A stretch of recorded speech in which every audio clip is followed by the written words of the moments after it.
Banshee here. So I see this story out of Chicago, Second City, the comedy troupe.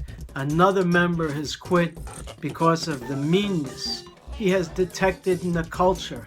Now I see what this guy has to say, and it's, you know, some of the things that he cites was that somebody sat too close to the stage and he found it physically intimidating.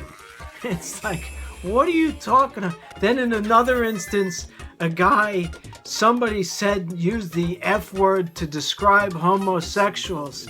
It's like, are you kidding? You know, they've been using that term for eons. And then this guy turns around and he blames Donald Trump for that. It's the rise of Donald Trump. And it's like, man, you never did stand up. Because I can tell you, over the past 10 or 15 years, I did shows. I had to ask people not to throw stuff at the other comics on stage. And we played some ratty places. We played a club that was next to a state prison once. The place was loaded with prison guards and bikers, and they wanted no part of us.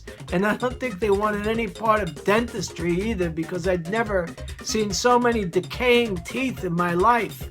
It looked like they were eating Oreos before the show. This kid sounds like a byproduct of this university system where everybody is offended, you know.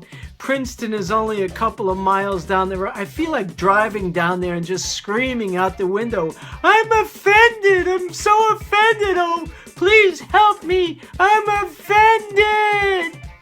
Did you ever know one of those 17 or 18-year-old kids who would scream strange stuff out of car windows? You're looking at them. And look where I ended up. It isn't so bad. I make videos and I post them to Live Leak. Anyway, this kid quit Second City, man, and that's a feeder right into Saturday Night Live. No wonder people don't find the show funny anymore. If these are the kind of people, the eunuchs that you're putting on the show that have nothing downstairs, no wonder people think the show stinks. What happened to the old days? People who pushed the envelope. People who had cojones. Rather than having guys like this who, at the slightest hint of trouble, they're physically threatened by somebody. I knew a guy once. He didn't act with a puppet. A guy threw a beer bottle at him. He went after the guy in the audience with the puppet on his hand and beat the hell out of him, and then got back on stage and continued to do his act. That's comedy. Or another guy I knew, he was being heckled by a wise guy. He heckled the wise guy back, then they beat the hell out of him in the parking lot and he lost his spleen.